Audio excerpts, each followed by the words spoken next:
Hey guys, so before we get into the review, I wanted to give you the stats of the Belgian Pale that I'm about to drink.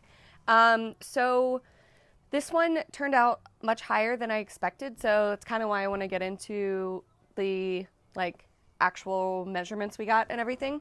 So our pre-boil gravity was 1.063, original gravity 1.081, and that was for about a 4.5 gallon batch. And our final gravity was 1.025, which lends itself to the sweetness that this beer presents. Our ABV 7.4%, mash efficiency 87.46%, brew house efficiency 95%.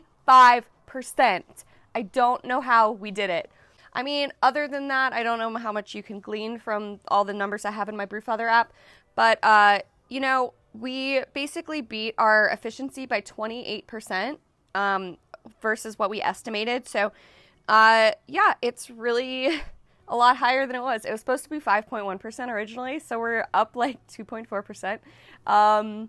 Insane, but I will take it. I love a strong Belgian beer, and I got one. So I actually remade this beer, and it's more of like a 6%er. I'll give you the final stats when I get there. That was part of the double brew day. We did the Belgian Pale, and we also changed up the hop profile for that one a bit. So I'll probably do a review of that one as well if I can before I leave Washington, which is in 1 week.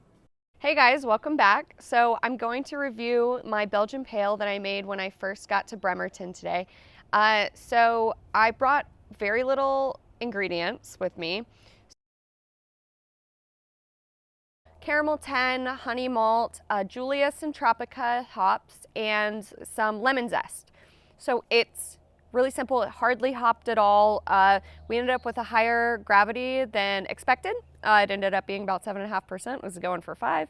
Don't know what happened there. Weird setting on my Brewfather app, I think. So trying to dial in that efficiency. Now that I'm up here, it seems like everything I brew up here ends up being way more alcoholic, but I like that.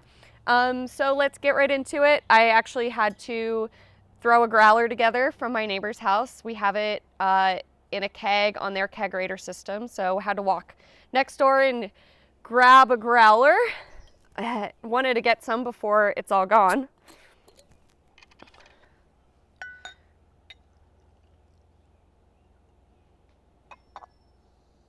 There's a bug in my glass already.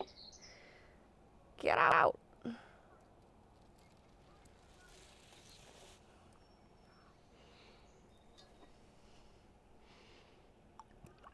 Anyway, we will not let a bug deter us.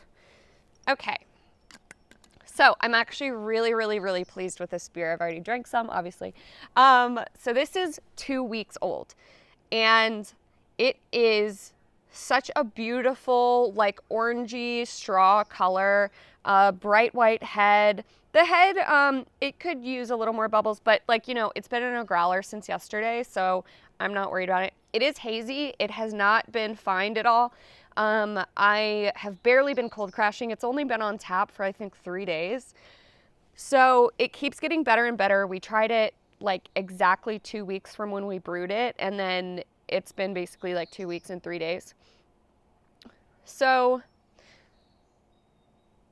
I hope you guys can all see how gorgeous this is. It looks like we did an actually good job with the oxygen. So let's go ahead and smell it.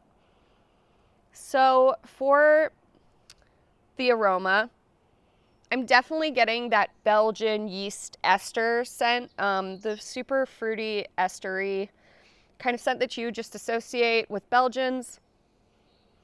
It smells a little hoppy. I'm definitely, I think, picking up the orange and the Julius hops, and I guess the Tropica also has an orange kind of flavor. And you know, it just smells super citrusy.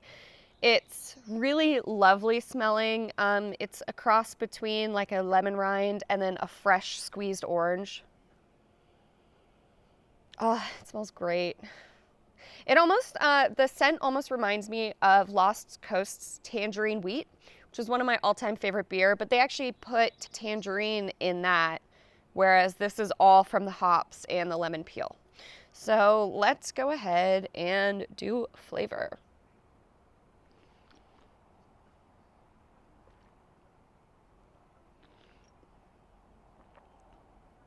Okay, so flavor, it definitely has like an orangey kick. The back finish is a little bitter. It's not overly bitter. What's funny about this is actually it seemed really, really sweet when we were drinking it the other day, but now it almost strikes me as more bitter in the finish. Which, I mean, it was definitely, I would consider it more sweet because it did end up having a higher ABV than we expected. So we got a lot more sugars out of the malts than typically.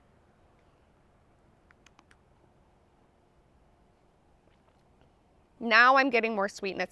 You know, it's always when you start drinking a beer that the first taste is always really hard to, it's hard to like judge exactly what it tastes like. You know, you have whatever you've been eating and drinking throughout the day, so you kind of have to get into a beer to like truly be able to taste it, I think. But then also, like, you know, I get like taste blind to beers as well.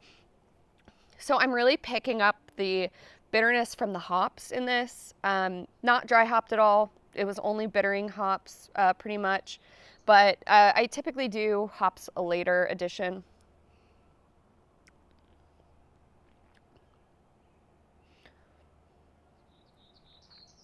I get kind of that like Belgian taste, a little bit of the yeast ester taste.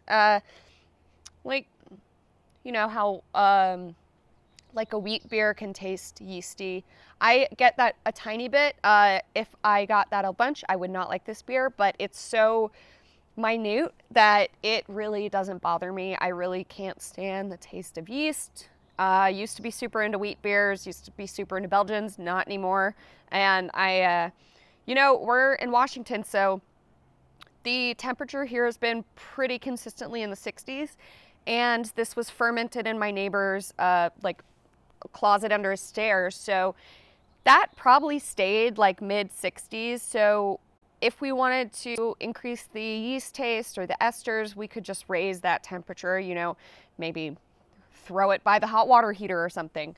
But this I really like for a Belgian. It's easy to drink for sure. We definitely drank a lot of them the other day.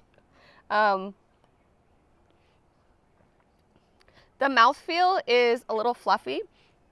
It's pretty thick. I mean, there is a lot of alcohol in it, so that gives kind of a thickness to it. And yeah. Let's see. Anything else? The bitterness sticks with you a bit. We actually did one of those flavor like triangle tests the other day, and we definitely chose like the lengthiness of the flavor, the longevity, I guess, whatever you would call it. I don't get a ton of earth from it. It's, you know, it's definitely a tropical, fruity, citrusy Belgian tasting beer. And I wouldn't call it anything near like a double, but like in flavor at least, because I feel like doubles typically are much sweeter than this is. This is pretty well balanced, and it's just lovely to drink. And you can get in trouble with these. I had a couple last night, and I was like, whoa. Yeah, I think that's all I've got to say about this one. I pulled this recipe out of my butt with just some ingredients that I brought up and knocked it out of the park. I mean, not to toot my own horn, but I had help, and thank you, Sean and Cindy. You guys are super awesome assistant brewers, and I'm glad that we get to share this together. Honestly, we'll be done with this in a couple days, but we're waiting on the next one to ferment right now. So soon enough, we'll have another IPA to drink. Thanks for watching. Like and subscribe.